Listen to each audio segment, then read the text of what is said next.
तर हं, प्राणनिरोध प्राणस्पंद निरोधाचे उपाय बघितले. उपाय बघितले. हम्म. आता ते संपले काल. म्हणजे काल शेवटचा जो उपाय होता तो म्हणजे गुरु किंवा ईश्वर यांचा अनुग्रह झाला तरी सुद्धा प्राणस्पंद निरोध होऊ शकतो तत्क्षणी. अशा झटित्येव असा शब्द वापरलेला त्याने. तो आपण इथे हे वापरू शकतो. जसं आपण कसला उपाय म्हटला? खेचरीला त्यांनी काय म्हटलं? खेचरी असं तर नाव वापरलं नाही. लंबिका लंबिका हा, योग. लंबिका लंबिका योग. योग. हा, तसा इथे आपण झटित्येव हा शब्द सुद्धा वापरू शकतो हेडिंग म्हणून. म्हणजे त्याच्यामुळे आपल्याला खाली काय लिहिणार आहे परीक्षकाला लगेच कळतं. सर काय परत सांगा नाव? झटित्येव. झटित देव.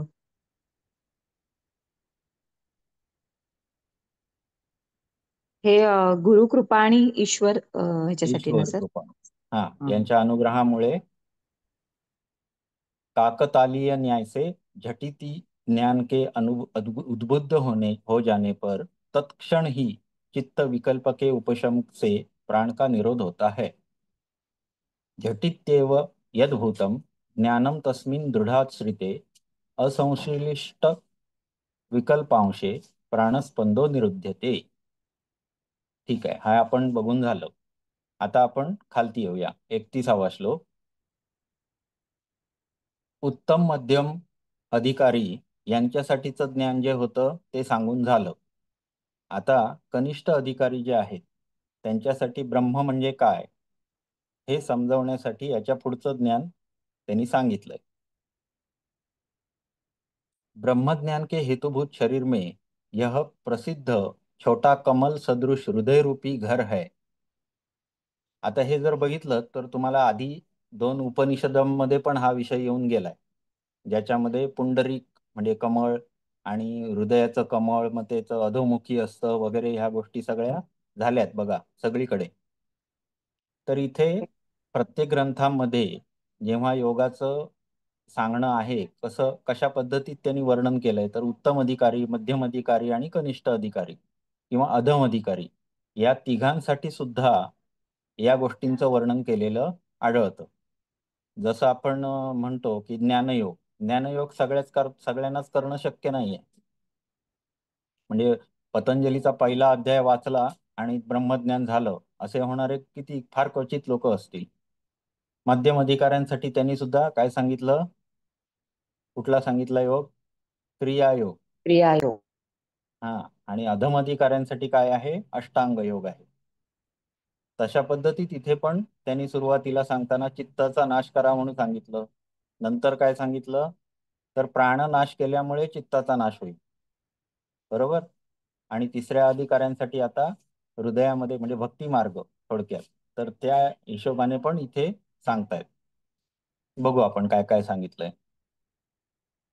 तर प्रसिद्ध छोटा कमल सदृश हृदय रूपी घर है, इसके अंदर सूक्ष्म आकाश है इत्यादि श्रुति से प्रसिद्ध दहराकाश में चिरकाल तक चित्त को लगाने से ब्रह्म साक्षात्कार के होने पर भी प्राण स्पंदन रुक जाता है, ऐसा कहते हैं. म्हणजे अभ्यास हा चिरकाल तर करायलाच पाहिजे. बरोबर. मग इथे करताना त्यांनी काय सांगितलंय तर हृदयावकाशामध्ये ध्यान लावायचं हा त्यांनी उपाय सांगितलाय. तो आता पुढे वर्णन केलाय. हे मननशील रामजी, हृदय में चिरकाल पर्यंत श्रुति प्रतिपादित दहराकाश की नियत भावना से जनित विषय वासना वर्जित चित्त से हो जाने वाले ध्यान से प्राण का स्पंदन निरुद्ध हो जाता है. पतंजली योगसूत्रामध्ये सुद्धा असंच काही वर्णन आहे. हृदय चित्त संवित स्वार्थ संयमात पुरुष ज्ञानम, हृदयाकाश में संयम से चित्त साक्षात्कार होता है, चित्त स्वभाव में संयम करने से पुरुष का साक्षात्कार हो जाता है. हे आपल्या ह्याच्यात पण सांगितलेलं आहे. तिथे आपल्याला जेव्हा सिद्धी वर्णन करतात तेव्हा वर्णन करताना त्यांनी वेगवेगळ्या सिद्धी वर्णन केलेल्या आहेत बघा. की कुठे संयम केल्यानंतर काय काय प्राप्ती होते हे सगळं सांगितलंय. बरोबर. तर त्याच्यामध्ये हे एक आहे. श्रीरामजीने मग आता श्रीराम त्यांना प्रश्न विचारतात कि हे ब्रह्मन, इस जगन में प्राणियों का वह हृदय क्या है, म्हणजे हृदय नावाची जी गोष्ट आहे ती काय आहे, त्याची संकल्पना कशी आहे, हे मला तुम्ही समजावा. महा आदर्श स्वरूप जिसमें यह सब दर्पण में प्रतिबंधित प्रतिबिंब की तरह स्फुरित होता है। हृदय शब्द का 3 जगह प्रयोग होता है। एक तो पुंडरीकाकार मांसखंड में, दूसरा मन में, और तीसरा परमात्मा में. बघा, 3 प्रकारचे हृदय रामाना माहित आहेत. कारण का, तर त्यांनी पण ज्ञान ग्रहित केलेलं आहे आधी. उपनिषदांमधून इकडून तिकडून ज्ञान त्यांनी ग्रहण केलेलं आहे. परंतु त्याचं विश्लेषण करावं या हेतून ते वसिष्ठांना प्रश्न विचारतात की एक्झॅक्ट हृदय म्हणजे काय हे मला नीट तुम्ही समजावा. काही ग्रंथांमध्ये पुंडरीक, हृदय, कमळ अशा पद्धतीत वर्णन आढळतं. काही ठिकाणी मनालाच हृदय म्हटलेलं आहे आणि काही ठिकाणी परमात्म्याला हृदय म्हटलेलं आहे. तर असं आहे तर मग तुम्ही मला नक्की त्याची संकल्पना समजावून सांगा. इन विभिन्न स्थानों में प्रयोग होने के कारण संदेह को उत्पन्न हुए भगवान का प्रश्न उचित है. संदेह निर्माण होऊ नये म्हणून त्याचं वर्णन करा असं ते त्यांना विनंती करतात. मग त्याच्यावर वशिष्ठ सांगतात, भद्र, इस जगत में प्राणियों के 2 प्रकार के हृदय है. आता ह्याच्यावर टीप येऊ शकते. 78व्या सर्गामध्ये वसिष्ठांनी सांगितलेली हृदय संकल्पना टीप येऊ शकते. बरोबर. त्यामुळे लिहायची तयारी आपण ठेवायची. आजपर्यंत कधी आलेली नाही, पण इथे येऊ शकते. प्राणियों के 2 प्रकार के हृदय है, एक उपादेय आणि दूसरा हेय.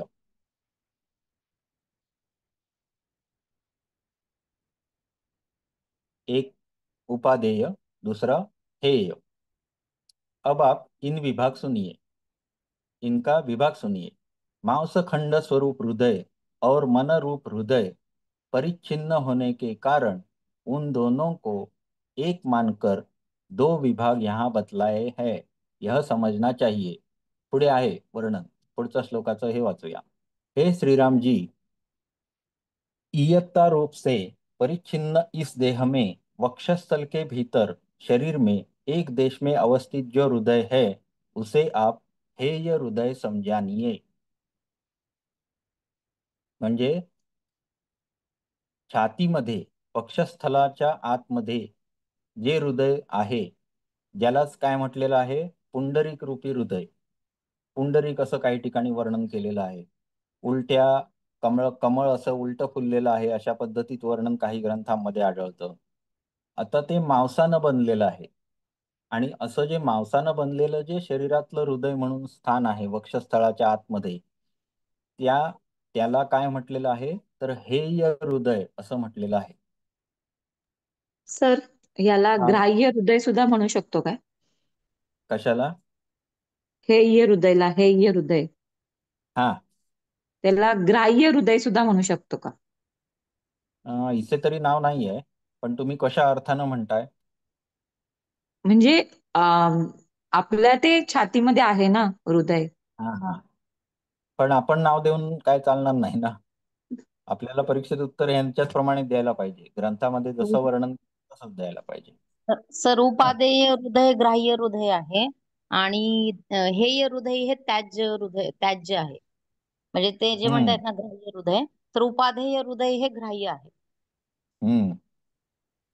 पण आता बघा पुढे मग वर्णन कसं आहे, तर आता आपण 3 प्रकारची हृदय बघितली. एक म्हणजे जे मांसानं बनलेलं जे पुंडरीक स्वरूप, आता जे आपल्या वक्षस्थळाच्या मध्ये आपण सांगतो ते हृदय, आणि बाकीची 2 जी आहेत, एक मन आणि दुसरं ब्रह्मरूप, त्याच्याविषयीचंही पुढे वर्णन केलेलं आहे.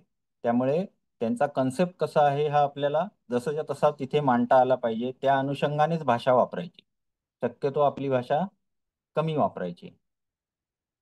त्यामुळे आता ह्या देहामध्ये जो हृदय म्हणून आपण जो अवयव मानतो, जो मांसानं बनलेला आहे, त्याला काय म्हटलेलं आहे, हेय हृदय. असं म्हटलेलं आहे. पुढे, संवित मात्र रूप से स्थित हृदय तो उपादेय कहा गया है. आता बघा, चित्ताची उत्पत्ती ही संवित कशी होते ते सांगितलं भवऱ्याप्रमाणे. बरोबर. प्राण जेव्हा आपल्या शरीरामध्ये नाड्यांमध्ये भोकामधून फिरत असतो त्यावेळी काय होतं, भवरा उत्पन्न होतो. तद्वत आपल्या चित्ताची उत्पत्ती होते आणि त्याच्या संवित जगत उत्पत्ती सुद्धा त्यातूनच होते. वृत्तींची उत्पत्ती सुद्धा तशीच होते. हे सर्व जे होतं याला उपादेय हृदय असं म्हटलेलं आहे. म्हणजेच काय, तर चित्ताची जी निर्माण होण्याची प्रक्रिया आहे तेच, म्हणजेच मनरूपी हृदय, असं जे इथे श्रीरामांनी प्रश्न विचारलाय तो हा, त्याला दुसरं उपादेय हृदय असं म्हटलेलं आहे. आणि ते आता विचार जर केला तर ते परमनंट आहे का, कुठे दाखवता येईल का? नाही. कारण का, तर भवरा उत्पन्न झाला नष्ट पण होऊ शकतो. बरोबर आहे ना. त्यामुळे जशा जशा वृत्ती उत्पन्न होतात तसं तसं जगताची उत्पत्ती होत असते आणि ती हृदयावकाशामध्ये होत असते. जिथे भवरा संवित उत्पन्न करतोय त्यावेळी जगताची उत्पत्ती होते आणि भवरा नष्ट झाला की काय होईल, नाहीसं होईल. म्हणजे स्पंदन थांबलं की ते उत्पत्ती झालेली आहे ती नष्ट होईल. अशा पद्धतीत जे उत्पन्न करणार आहे त्याला म्हटलेलं आहे हृदय. ओके. यदि शंका हो कि आत्मा के लिए तो हृदय शब्द का प्रयोग होता है, काही जणांना अशी शंका असेल की आत्म्याला तर हृदय असं काही वेळा शब्द वापरलेला आहे, वह गौण है क्योंकि हृदय में स्थित करने के कारण ही तो आत्मा हृदय कहा जाता है. हृदयामध्ये तो राहतो त्याच्यामुळे त्याला आत्म्याला हृदय असं म्हटलं जातं. पण हृदय म्हणजे आत्मा नव्हे, ते गौण आहे. हे वाक्य गौण आहे की आत्म्याला हृदय म्हटलं आहे असं कुठेही नाही, असं वैशिष्ट्य सांगताय तिथे. ओके. आत्म्याला हृदय म्हणायचं नाहीये. इस पर कहते हैं तदंतरे इत्यादि, वह आत्मा सबके भीतर और बाह्य है और भीतर एवं बाह्य नहीं भी है. अशा पद्धतीत वर्णन केलेलं आहे. म्हणजे जर आत्म्याचं तुम्ही स्थान म्हणून हृदय सांगायला लागलात तर तो बाहेर नाही आहे का, ब्रह्मस्वरूप सर्व ठिकाणी उपलब्ध असलेला आत्माच अस्तित्वात आहे जगामध्ये. आणि संवित म्हणून जे निर्माण होतंय ते मात्र तात्पुरतं आहे. जे जगत आहे ते, त्याच्यामध्ये आपण जर याची कल्पना करू लागलो तर ते शक्य नाही. कारण ते कसं आहे, टेम्पररी स्ट्रक्चर आहे, जे भवरा संपता क्षणीच नाहीसं होईल. परंतु जी चिद म्हणजे सतत सतत असणारी वस्तू आहे ती म्हणजे काय आहे, आत्मा आहे. त्याच्यामुळे त्याला कुठलं हृदय वगैरे असं नाव द्यायचं नाहीये. पुढे, वह उपादेय हृदय प्रधान हृदय है. हे जे हृदय मी सांगितलं ते हृदय प्रधान हृदय आहे. म्हणजेच चित्ताचं जे ठिकाण आहे उत्पन्न होण्याचं ते जे आहे ते हृदयाकाश, ज्याच्यामध्ये त्याची उत्पत्ती होते आहे असं जे आहे स्थान, ते हृदय प्रधान हृदय आहे. उसी में यह समस्त जग विद्यमान है. वही समस्त पदार्थों का आदर्श है और वही संपूर्ण संपत्तियों का कोश है. आता ह्याला मी एक उदाहरण देतो तुम्हाला, कोकणातले जे आहेत त्यांना समजेल पटकन. जर कधी नारळाचं झाड तोडलं तर त्याला एक कवाळा म्हणून असतो. म्हणजे नारळाचं जे सर्वात शेवटचं टोक असतं जिथून झावळ्या निघतात त्याचा एक असा कोश असतो आणि तो कोश कापून आमच्याकडे खातात. मग तो जर कापला तर त्याच्या आतमध्ये जसं नारळाचं झाड असतं तसंच्या तसं प्रतिकृती आतमध्ये असते. म्हणजे झाडाची पानं असतात छोटी छोटी, एवढी एवढी असतात, फक्त एका बोटा एवढी आतमध्ये, आणि पांढऱ्या रंगाची असतात. तसंच छोटे छोटे नारळ पण असतात आतमध्ये. आणि कापल्यानंतर त्याचा फोटो जर काढला तर अगदी जसंच्या तसं अख्खं झाड तिथे अस्तित्वात असतं, छोट्या स्वरूपात. त्याचीच प्रतिकृती नंतर म्हणजे त्याचंच पुढे झाडात रूपांतर होतं. आता हे जर आपण दुसऱ्याही पद्धतीनं घेऊ शकतो की जसं तिळामध्ये तेल असतं अंतर्भूत, तसंच आहे. परंतु एक उदाहरण म्हणून मी तुम्हाला सांगितलं की याच्यामध्ये कोश असा जर विचार केला तर ज्याच्यामध्ये सगळं सामावलेलं आहे अशी गोष्ट जेव्हा व्यक्त व्हायचं असतं तेव्हाच होतं. अशी गोष्ट की ज्याच्यामध्ये सर्व सामावलेलं आहे, सगळं ज्ञान ज्याच्यामध्ये आधीपासूनच अस्तित्वात आहे. जेव्हा वेळ येते तेव्हा ते आपल्याला प्राप्त होत असतं. परंतु पूर्ण ज्ञानाचा जर अधिकारी व्हायचं असेल तर आत्म्याचा साक्षात्कारच करावा लागेल. तो साक्षात्कारानंतर जे उत्पन्न होईल ते परिपूर्ण सर्व ज्ञान असणार. हा कन्सेप्ट महत्वाचा आहे याच्यामध्ये. म्हणून ह्याला प्रधान हृदय असं पण म्हटलेलं आहे. उपादेय ज्ञान, उपादेय हृदय याचाच आपण योगामध्ये किंवा एकंदरीतच अध्यात्मशास्त्रामध्ये ज्याचा उपयोग होतो ते हे प्रधान हृदय आहे, ज्याच्यावर आपल्याला काम करायचं आहे. नाहीतर आपण एखादी कोलेस्ट्रॉलची गोळी खाणे म्हणजे सुद्धा हृदयावर काम करणेच आहे. बरोबर आहे ना? किंवा ह्याची बीपीची गोळी खाणे म्हणजे हृदयावर काम करणेच आहे. परंतु तसं नाहीये. आपल्याला प्रधान हृदय इथे काय आहे आपल्या दृष्टीनं, हे उपादान हृदय उपादेय जे आहे ते महत्वाचं आहे. त्याच्यावर आपल्याला काम करायचं आहे. वही संपूर्ण संपत्तियों का कोश है क्योंकि अ, श्लोक इसमें भीतरी आकाश और पृथ्वी से उपलक्षित समस्त वस्तु ज्ञान विद्यमान है. जे आपल्या समोर येत असतं. आता इथे कन्सेप्ट बघा कशी वेगळी आहे, ही थोडीशी समजून घेण्यासारखं आहे की ह्यांनी काय म्हटलंय सुरुवातीलाच की विश्व किंवा आपल्या समोर येणाऱ्या कुठल्याही गोष्टी या स्वप्नवत आहेत, खऱ्या नाही आहेत.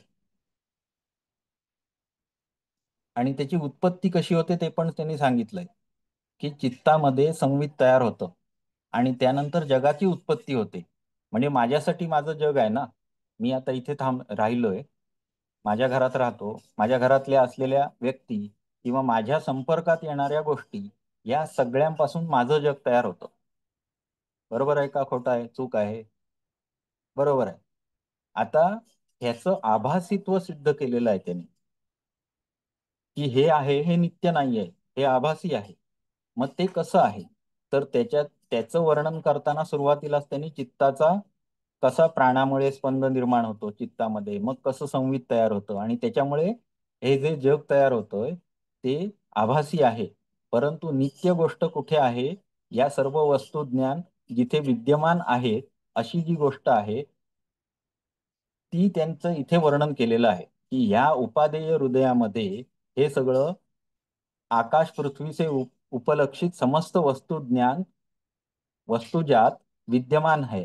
जसं मी तुम्हाला हे सांगितलं की त्या नारळाच्या ह्याच्यामध्ये कोश आहे आणि त्याच्यामध्ये हे सगळं विद्यमान आहे आणि मग त्याचंच आपल्याला पुढे बाह्य रूप प्रकट झाल्यानंतर नारळाची झाडं आणि सगळं म्हणजे झावळ्या आणि सगळं आपल्याला नंतर दिसतं.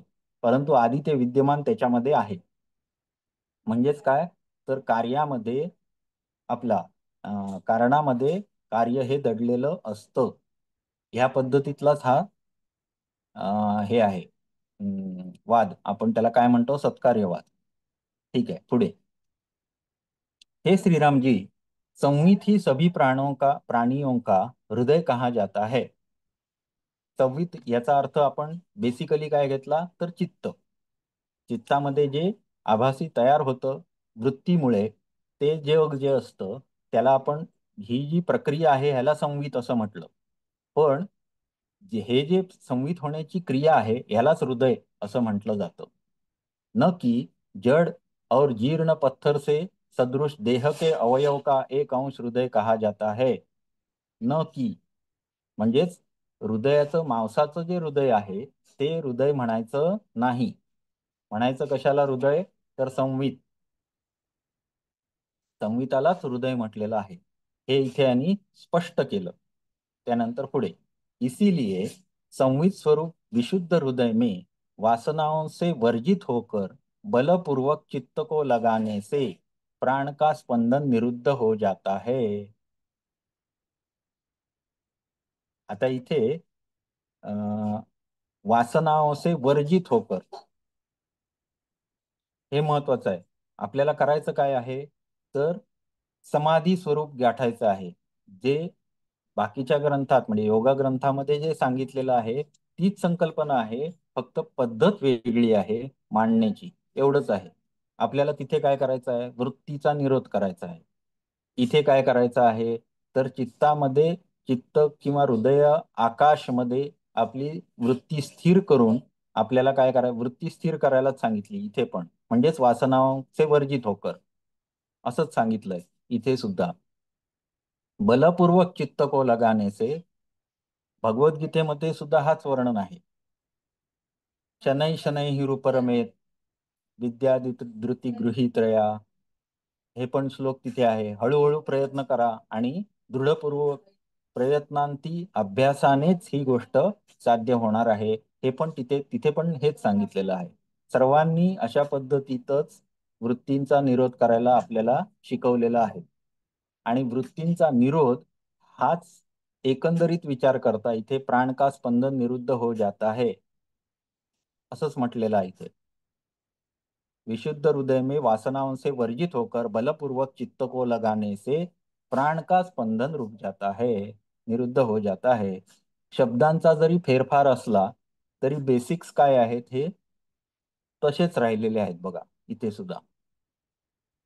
आता पुढे, इन पूर्वोक्त उपायों से तथा संप्रदाय क्रम से चले आ रहे अन्य आचार्यों के मुख से उपदिष्ट नाना संकल्पों से कल्पित उपायों से प्राणस्पंद निरुद्ध हो जाता है.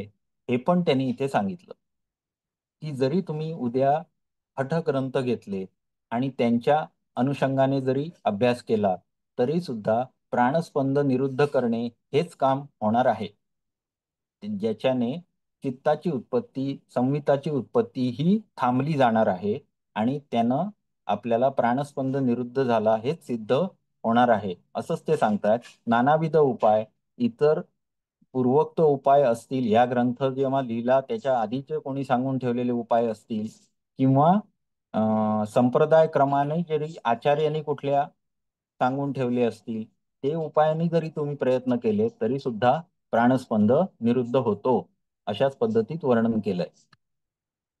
सहसा हठ योग में प्रवृत्ति का निराश करने के लिए कहते हैं, म्हणजेच ते हठ योगामध्ये सुद्धा वृत्ती निरोध हा शिकवलेला आहे. ये जो पूर्वोक्त योगात्मक युक्तियां कही गई है वे अभ्यास के द्वारा ही भव्यमति के लिए संसार का उच्छेदन करने में निराबाध उपाय हो सकती है. बलपूर्वक निरोध करने पर तो रोग आदि की संभावना हो जाती है. बरोबर. हठयोगामध्ये, हठयोग प्रदीपिका आहे ना तुम्हाला आता, त्याच्यामध्ये पण हे सांगितलेलं आहे की तुम्ही जर नियमांचं पालन न करता हठयोग करायला गेलात, म्हणजे एखादा दारू पितोय आणि मग सकाळी उठून प्राणायाम करतोय आणि काहीतरी करतोय असं जर त्यानं करायला सुरुवात केली तर काय होईल, त्याला विविध रोग जडतील. हे हठयोगामध्ये वॉर्निंग देऊन ठेवली आणि मगच पुढे आसनांची आणि बाकीच्यांचं वर्णन केलंय. बरोबर आहे ना. इथे पण यांनी वॉर्निंगच दिलेली आहे की हे ज्या कृती आहेत ते आपण अभ्यास करूनच त्याच्यामध्ये प्रवीण होऊ शकतो आणि संसाराचं उच्छेदन होतं. हे त्यांनी परत परत, मात्र ही कन्सेप्ट त्यांची इथे आहे की संसार निर्माण कसा होतोय, तर भवरा रूपी आहे आणि त्या भवऱ्यामुळे आपल्याला असं वाटतंय की हे चलचित्र चालू आहे, परंतु तसं काहीही नाहीच आहे. आपण ज्यावेळी वृत्तीचा निरोध करू, जेव्हा ते भवरा थांबवू, प्राणस्पंदाचा निरोध करू, त्या क्षणी ह्या संसाराची उत्पत्ती नष्ट होईल किंवा उच्छेदन होईल संसाराचं. अशा पद्धती हे वर्णन करतात. बलपूर्वक निरोध केला जर तर मात्र काय होईल, रोग होतील. हे पण इथे वॉर्निंग देऊन सांगतात की अभ्यास हळूहळू करता पाहिजे. पुढे पण अभ्यासाचं वर्णन केलंय बघा. अभ्यासात दृढतां यातो वैराग्य परिलांछितः यथा वासनम आयामः प्राणानां सफलः स्मृतः. वैराग्य रूपी लांछन से समन्तात लांछित यानी संसारासक्ति से वर्जित तथा अभ्यास से दृढ़ता को प्राप्त प्राणायाम वासना वासना के अनुसार सफल होता है. इथे फक्त हे वाक्य वेगळं टाकलंय बघा त्यांनी, की तुम्ही प्राणायाम जेव्हा करता त्यावेळी वृत्ती निरोध हा अंतिम ध्येय आपल्यासमोर असलं पाहिजे. बरोबर आहे.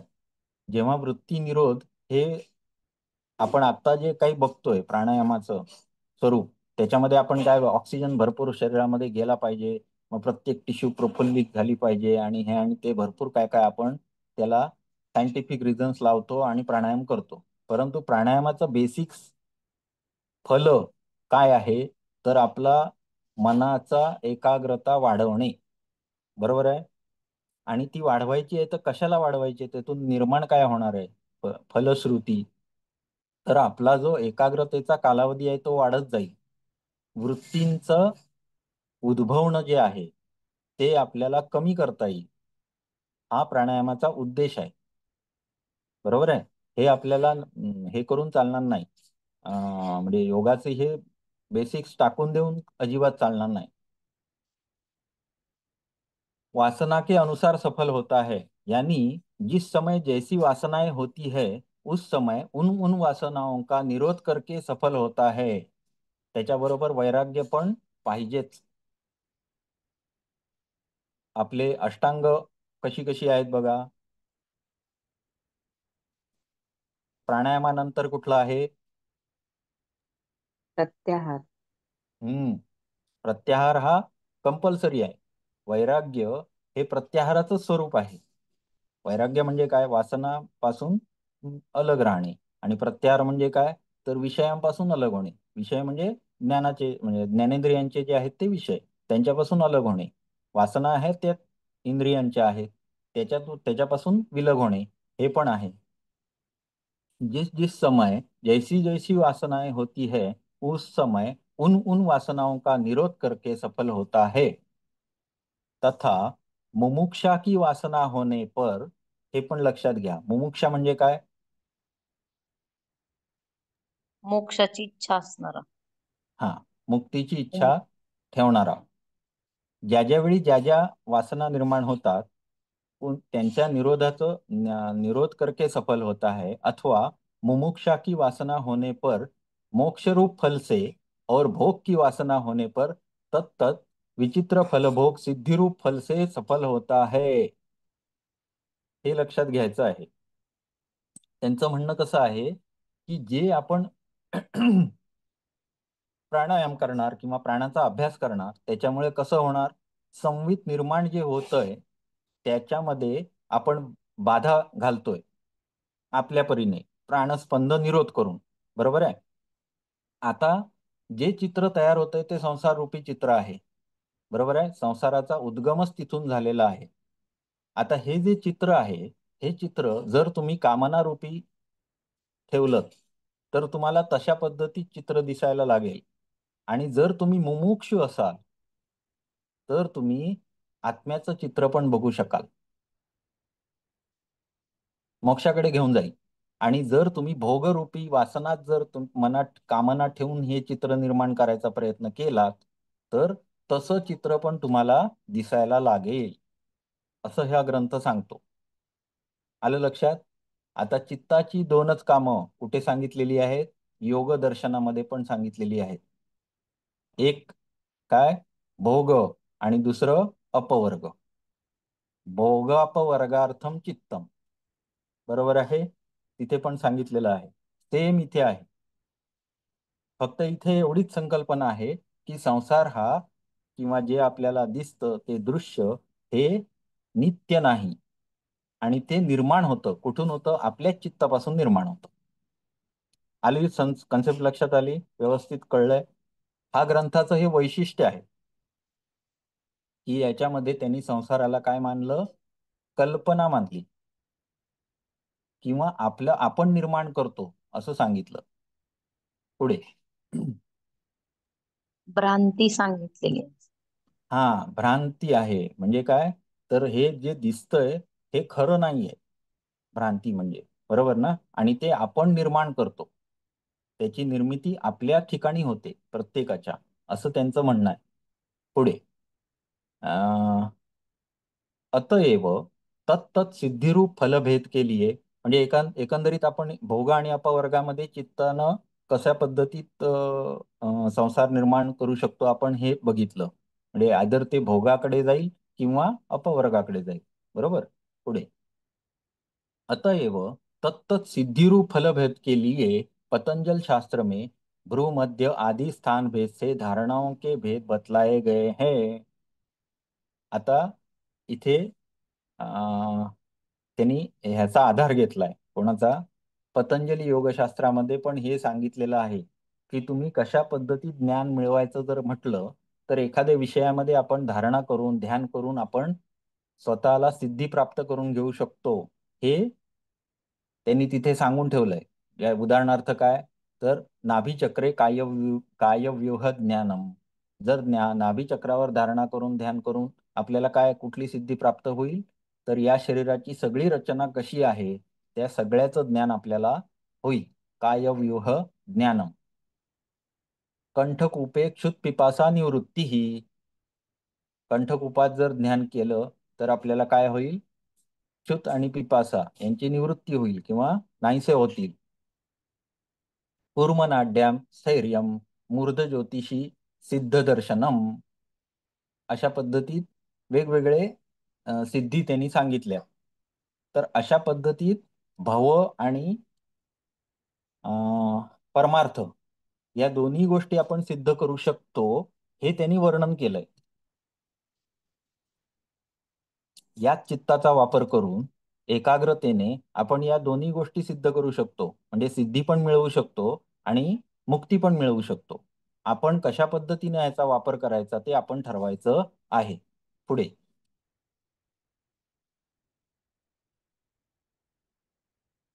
पुन्हा पुन्हा चिरकालिक अभ्यास से यदि जिह्वा प्रांत के द्वारा घंटिका आक्रांत हो जाए तो उससे प्राण अधिक गति नहीं कर सकता. आता हे मध्येच एखादा श्लोक इकडचा तिकडे झाल्यासारखाच वाटतो हा. कारण हा कुठेतरी बसलाय श्लोक. हा तिकडे पाहिजे होता. कुठे? खेचरी मुद्रेमध्ये पाहिजे होता हा श्लोक, परंतु हा मध्येच येऊन बसलाय. त्यामुळे परत परत जर अभ्यास केला तर तो घंटी का आक्रांत हो जाए तो उसे प्राण अधिक गति नहीं कर सकता. ठीक है. पुढे ये जो समाधि भेद बतलाए गए हैं उनका तत्त सिद्धि फलों में विकल्पों का बाहुल्य होने पर भी निष्काम पुरुष के लिए परम विश्रांति रूप फल में उनकी विकल्प स्वरूपता का अवसर नहीं है. यद्यपि ये समाधियां विकल्प प्रचुर है तथापि निष्काम पुरुष के प्रति अपने अभ्यास के कारण परम विश्रांति के लिए झटिति विकल्पा भाव रूपता को प्राप्त हो जाती है. आता इथे त्यांनी कसं सांगितलं तर आपण जेव्हा ध्यान लावायला सुरुवात करू तर त्याच्यात दोन प्रकार. एक आपण भव म्हणजे आपण एखादी सिद्धी प्राप्त करण्यासाठी प्रयत्न करू शकतो किंवा मुक्तीसाठी प्रयत्न करू शकतो. मग अशा वेळी ज्या सिद्धी आपल्याला मिळणार आहेत त्याच्यामधून हे जे समाधी भेद सांगितलेत म्हणजे सविकल्प निर्विकल्प हे दोन भेद होतात आपल्या योगशास्त्रामध्ये जर विचार केला तर. बरोबर. तर निष्काम अशा ठिकाणी जो पुरुष असतो त्याला परम विश्रांती स्वरूप फल प्राप्त होतं.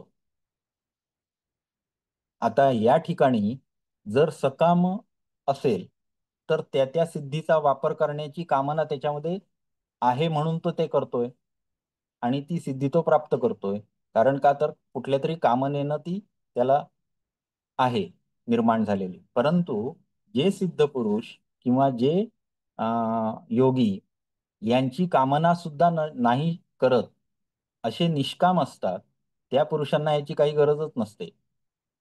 त्यांना फक्त अंतिम ध्येय हे आत्मस्वरूपाचं ज्ञान एवढंच असतं. अशा पुरुषांमध्ये त्यांना ह्या विकल्प मिळतो किंवा ते निर्विकल्प समाधीचा वर्णन म्हणजे थोडक्यात त्यांना त्याची कुठलाही मोह असत नाही. म्हणजेच ह्याच्यामध्ये महत्वाचं काय आहे तर निष्काम. आता सकाम आणि निष्काम हे कुठे सांगितलंय परत बघितलं तर? सकाम कर्म आणि निष्काम कर्म गीतेमध्ये आहे सर. हा, भगवद्गीतेमध्ये आहे. याचाही उल्लेख इथे केलेला आहे. जेव्हा एखादा योगी योग साधनेला सुरुवात करेल, त्यानं प्राणावर निरोध करायला सुरुवात केली आणि तो चित्ताला एकाग्र करू शकला, तर त्याला दोन प्रकारचे वाटा आहेत.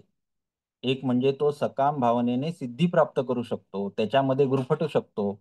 किंवा दुसरा जो निष्काम असेल, तो मात्र परमपदाला प्राप्त होईल, म्हणजेच मोक्ष प्राप्ती करेल.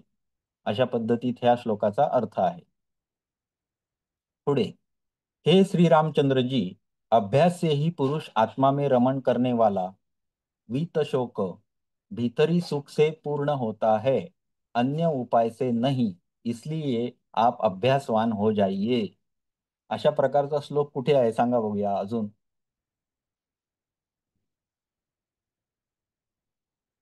हटप्रदीपिकेमध्ये पण आहे. अभ्यासाला पर्याय नाही अशा स्वरूपात चक्क वॉर्निंग देऊन टाकलेली आहे तिथे पण. मला आता श्लोक नाही सांगता येणार, पण आठवला तर सांगेन मध्ये, की जो नुसता वाचन करतो विविध ग्रंथांचं, त्याला हे साध्य होणार नाही. अभ्यास करणं हे अत्यंत आवश्यक आहे, असं पद्धतीत लिहून ठेवलंय. हटप्रदीपिकेमध्ये पण आहे. म्हणजे आता ते रामचंद्राला बजावतात. श्रीरामचंद्रांना सांगतायत की अभ्यासाशिवाय, अभ्यास से ही पुरुष आत्मा में रमण करने वाला वित शोक, म्हणजे काय, शोकरहित, भीतरी सुख से पूर्ण हो जाता है. कारण काय, आतलं जे अंतरात्मा आहे तो कशा स्वरूप आहे, आनंद स्वरूप आहे. त्यामुळे तो सतत आनंदात राहू लागतो आणि त्याला काय होत नाही, तर वीत शोक होतो. म्हणजे काय, तर कुठलंही दुःख त्याला होत नाही. आणि ह्या सर्व गोष्टी अभ्यासाशिवाय शक्य नाहीत, अन्य उपाय से नाही, अन्य उपाय से नहीं, इसलिए आप अभ्यासवान हो जाइए. पुढे, अभ्यासाचं महत्व. श्री राम जी, अभ्यास के द्वारा प्राणवायुओं का जब चांचल्य विनष्ट हो जाता है, तब मन विश्रांति को प्राप्त करता है और निर्वाण अवशिष्ट रह जाता है. काय एकदम सिंपल आहे. हे श्री राम जी, वासना से युक्त मन शरीर को ग्रहण करता है, तदनंतर उसमें अभिमान से प्राण को ग्रहण करता है, और वासना से रहित मन मोक्ष ग्रहण करता है. इसलिए आपकी जैसी ही इच्छा हो वैसा कीजिए. दोन्ही वाटा मी मगाशी पण म्हटलं, की जो मुमुक्ष असतो तो आत्म्याचं ग्रहण करेल, आणि जो कामनेने ग्रसित असेल तो मनुष्य काय करेल, तर सिद्धी ग्रहण करेल. पुढे, प्राणस्पंदो मनोरूपम, ते जाऊ दे. क्योंकि प्राणवायु का स्पंदन मन का स्वरूप है और उससे संसार को रूपी भ्रम उत्पन्न होता है, इसलिए तथोक्त अभ्यास से प्राण स्पंदन का ही विनाश हो जाने पर संसार रूप ज्वर खंडित हो जाता है, यानी चिकित्सित हो जाता है. हा श्लोक पण फार छान आहे. प्राणस्पंदो मनोरूपम तस्मात् संस्मृती संस्कृती विभ्रमः तस्मिन्नेव शमम याते दीयते संस्कृती ज्वरः. हा श्लोक कुठेही टाकायला हरकत नाही तुम्हाला, जिथे म्हणून शक्य आहे. 48वा श्लोक लिहायला एकदम मस्त आहे. याच्यामध्ये सर्व या सर्गाची काय म्हणतात त्याला, सगळी अगदी गोष्टी आल्या याच्यामध्ये. प्राणस्पंदाने चित्तस्पंद निर्माण होतो, आणि चित्तस्पंद निर्माण झाला की संसार निर्माण झाला, आणि त्याच्यामुळे संसाराचा भ्रम निर्माण होतो. तो संसार रूपी भ्रम जो आहे तो नाश करण्यासाठी प्राणाचा स्पंद हाच उपाय आहे. आणि प्राणस्पंदाचा विनाश झाला की ज्वराची चिकित्सा मुळात चिकित्सा केल्याप्रमाणे ज्वर नाहीसा होतो. पुढे, हे श्री राम जी, प्राणी का विकल्पांश विनष्ट हो जाने पर केवल वह पद, म्हणजेच ब्रह्मपद, अवशिष्ट रह जाता है, जिस पद से नैकविध कल्पनाओं से समन्वित शब्द निवृत्त हो जाते हैं, विकल्पांश क्षयाजंतो हो पदम तद अवशिष्यते यतो वाचो निवर्तन्ते समस्त कलनान्विता। जिस पद से नैकविध कल्पनाओं से समन्वित शब्द निवृत्त हो जाते हैं, हा म्हणजे ज्या पदाचं वर्णन शब्दांनी करता येत नाही, शब्द निवृत्त होतात, असं जे पद आहे तेवढंच फक्त शिल्लक राहतं, ते प्राप्त करायचं आहे आपल्याला. ज्या पदाची शब्दांनी वर्णन करता येत नाही असं पद, ब्रह्मपद, एवढंच फक्त कशानंतर शिल्लक राहतं, तर अभ्यास करून आपण जेव्हा प्राणस्पंदन थांबवणार त्यावेळी, म्हणजेच त्याची प्राप्ती होते, बाकी सगळं नष्ट होतं. पुढे, वह पद ऐसा है कि उसमें यह समस्त जगत विद्यमान है. जसे मी तुम्हाला मगाशी नारळाची गोष्ट सांगितली तसं, वह एक पद ऐसा है जिसमें यह समस्त जग विद्यमान है, उससे यह सब उत्पन्न हुआ है, वह समस्त जगत का स्वरूपभूत है और वह इस जगत के चारों ओर विद्यमान है.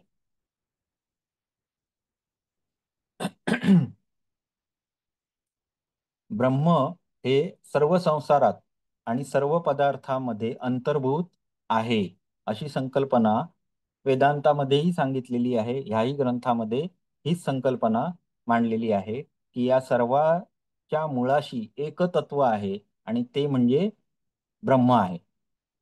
बरोबर. त्यामुळे या सर्व जगतामध्ये काय दिसायला लागतं, असा जर मनुष्य असेल तर त्याला या सर्वामध्ये विद्यमान ब्रह्माचं स्वरूपच दिसू लागतं. परमार्थ दशा में उसमें न तो यह दृश्यमान समस्त जगत विद्यमान है, न तो उससे उत्पन्न हुआ है और न उसके स्वरूपभूत ही जगत है. वास्तव में दृश्यमान इस प्रकार का जगत है ही नहीं. इस श्लोक में दृश्य इदम दृश्यम यत्र न, इस वाक्य से अधेयता रूप से अ,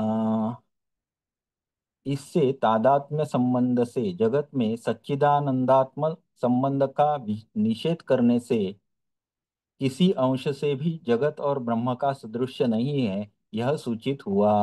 हा, आता बघा की ह्यांनी कसं सांगितलं की माझं चित्त आहे ते वेगळं आहे, कोरे मॅडमचं वेगळं आहे आणि समृद्धी मॅडमचं पण वेगळं आहे. त्याच्यामध्ये संवित उत्पन्न झालं की त्यांच्यासाठी जे जग निर्माण होतं आहे, प्रत्येकासाठी आपल्या, हे वेगवेगळं आहे का नाही आहे? वेगवेगळं आहे. आणि जे उत्पन्न होतंय ते ज्याला आपण परमनंट म्हणू शकतो का? नाही, तो भ्रम आहे.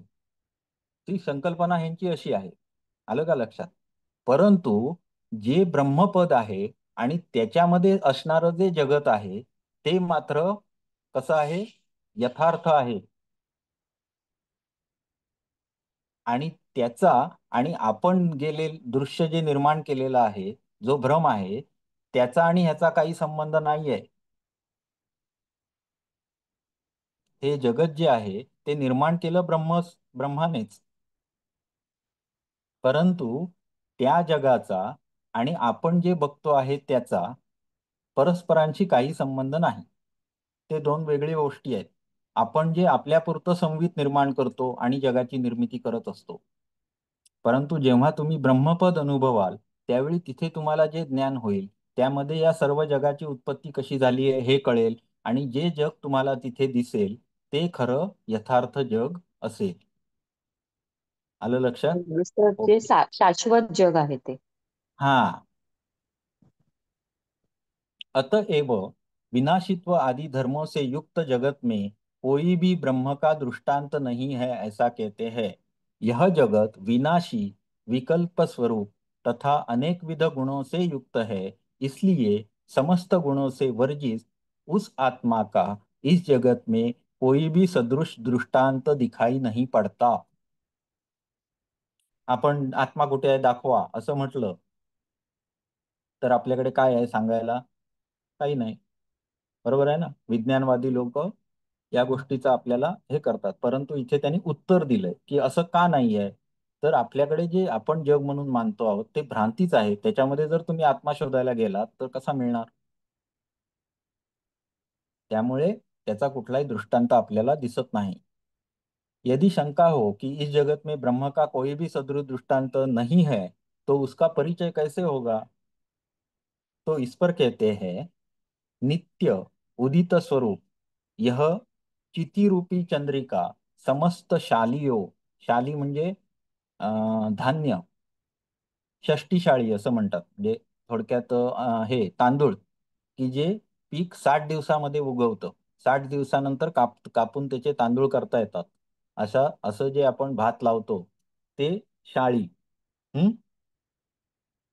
आस्वाद देने वाली म्हणजे शीतल, ज्याला पेज आपण म्हणतो ती, सूर्यादि समस्त तेजों की दीपिका प्रकाशिका और अभ्यंतर समस्त कामों की कल्पनात्मिका है.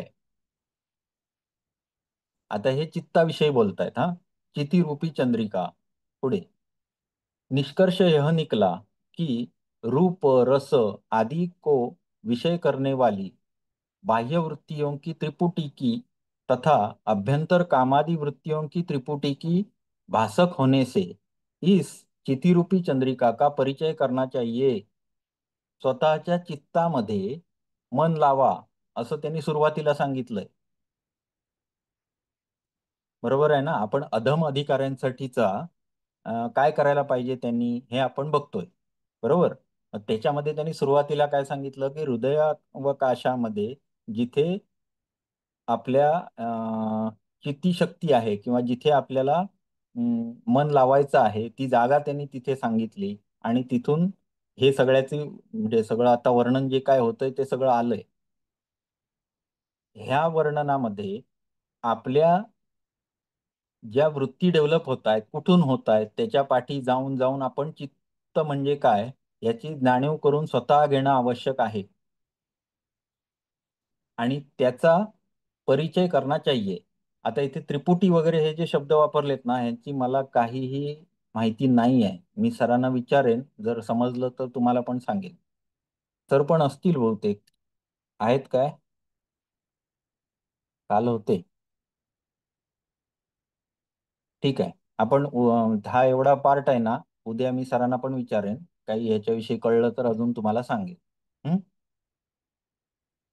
हे म्हणजे द्योतक आहेत कुठल्या तरी ह्याच्यातून लक्षात येतो अर्थ की त्यांना काय म्हणायचं आहे. परंतु हे त्रिपुटी म्हणजे काय हे गोष्टी वगैरे आपल्याला सांगतील सर असतील तर. पुढे त्रिपुटी म्हणजे सर त्रिपुटी हा ज्ञेय हा ज्ञाता ज्ञान ध्येय ओके ध्यान हा हा अशा हा कोणता विषय आहे तिथे त्यानुसार इथे त्यांनी कसं सांगितलंय की म्हणजे जगाची भ्रांती आपल्याला चित्तामध्ये होते. वशिष्ठ योग वशिष्ठामध्ये.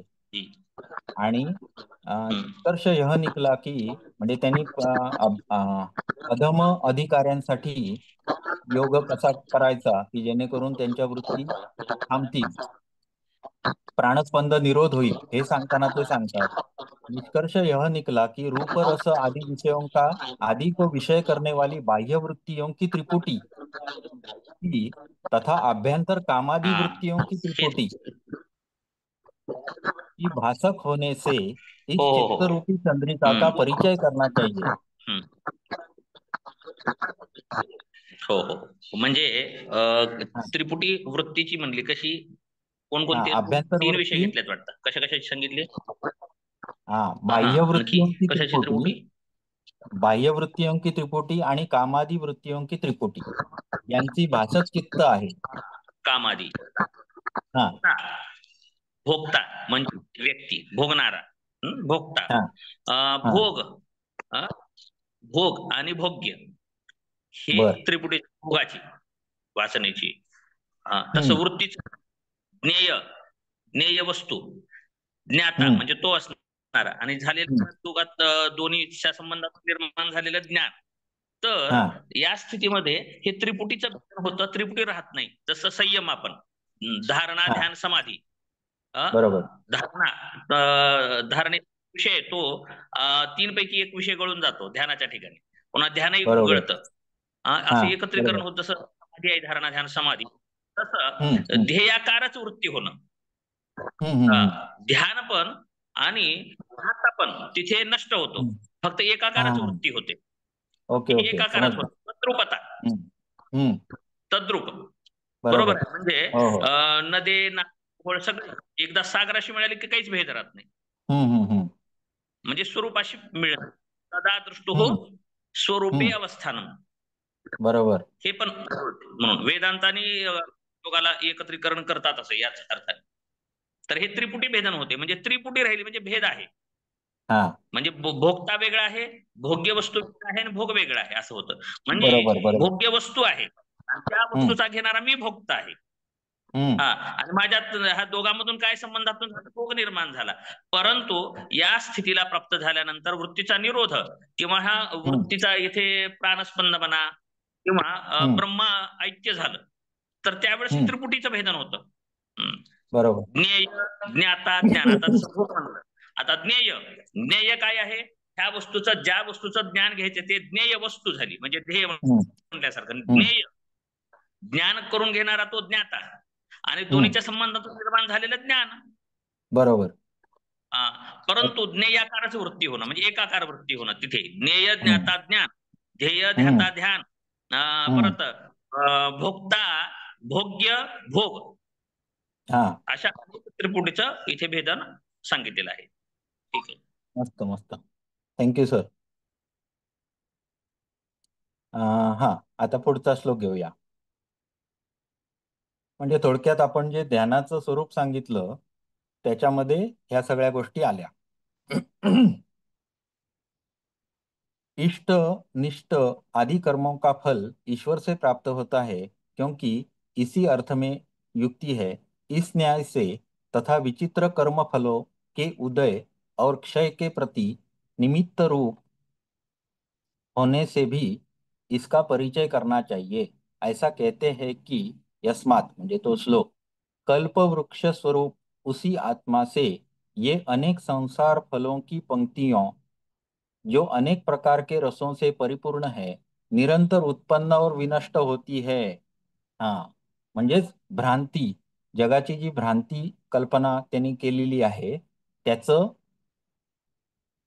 कल्प वृक्ष स्वरूप मूळ काय आहे, तर कल्पवृक्ष स्वरूप आत्मा हेच त्यांचं मूळ स्थान आहे, आणि ज्याच्यामधून निरंतर या संसार फल त्याला लागत असतात कल्पवृक्षाला. अशा पद्धतीत त्यांचं वर्णन केलेलं आहे. आणि परत परत काय होत असतं, तर निरंतर उत्पन्न आणि विनष्ट होती रहती है संसार फल. पुढे उसका परिचय होने पर, म्हणजे कोणाचा, अंतरात्म्याचा परिचय होने पर पुरुषार्थ सिद्धि को बतला रहे महाराज वशिष्ठ प्रकृत विषय का उपसंहार करते हैं. म्हणजे अगदी या 78व्या सर्गाच्या शेवटाला आलेत, आता उपसंहार करतायत. हे भद्र श्रीराम जी, निखिल सीमाओं से अंतभूत उस पद का अवलंबन कर जो महामति स्थित रहता है, वह निश्चल बुद्धि, तत्वज्ञ और जीवन मुक्त कहलाता है.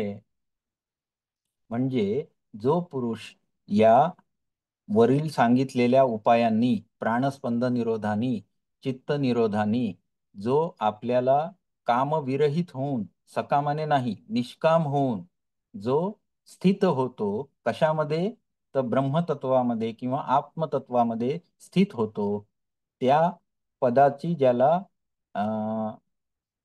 माहिती झाली किंवा त्या पदापर्यंत जो पोचला, व तो असा जो असतो तो निश्चल बुद्धी, म्हणजे ज्याच्यामध्ये कुठलेही वृत्ती उत्पन्नच होत नाहीत, निश्चल बुद्धी, तत्वज्ञ,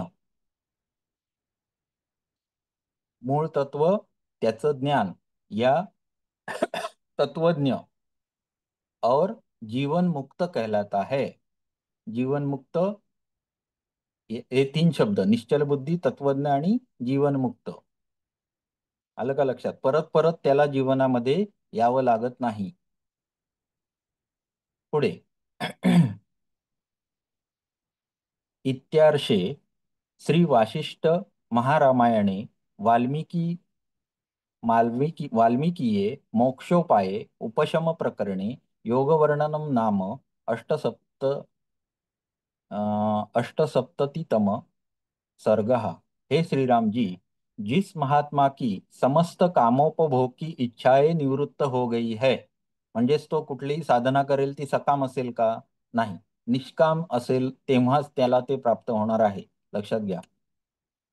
समस्त इच्छाएं निवृत्त हो गई है, जिसकी कामोपभोग की उत्कंठाओं के अनुकूल और प्रतिकूल पदार्थों में हिताहित वासनाएं निवृत्त हो गई है, म्हणजेच काय तर तप ज्यानं करून मोकळा झालाय किंवा जो तप जाणतो, सुख दुःख काय उष्णता थंडावा या सर्वांमध्ये जो समान राहतो, अशा पद्धतीत पण गीतेत मध्ये एक श्लोक येऊन गेलाय ना, जितेंद्रिय, बरोबर? तर हा, तर या सगळ्या अनुकूल प्रतिकूल या सर्व गोष्टींमध्ये जो एक समान राहतो असा जो आहे तो त्या स्थितीला पोचला। तथा जिसका अंतःकरण समस्त हित हित हित अहित व्यवहार के होने पर भी हर्ष और विषाद से वर्जित हो गया है, वह मुक्तांतःकरण महात्मा सब पुरुषों में श्रेष्ठ और साक्षात नारायण हो जाता है। बरोबर? ब्रह्मपदाला पोचल्यानंतर त्या व्यक्तीचं, जीवनमुक्त व्यक्तीचं वर्णन आहे की तो सर्व इच्छा आकांक्षा सुख दुःख यांच्या परे होतो। या सर्व गोष्टी त्याच्यासाठी कुठल्याही पद्धतीनं बाधा ठरत नाही आणि असा जो असतो त्याला साक्षात नारायणाची उपमा यांनी इथे दिलेली आहे। अशा पद्धतीत आज आपला बरोबर 8 वाजता 78वा सर्ग संपलेला आहे। आता पुढचं लेक्चर सरांचं असेल।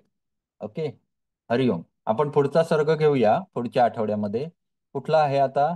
78, 79 आणि 80 90 पुढचा सर. सर्ग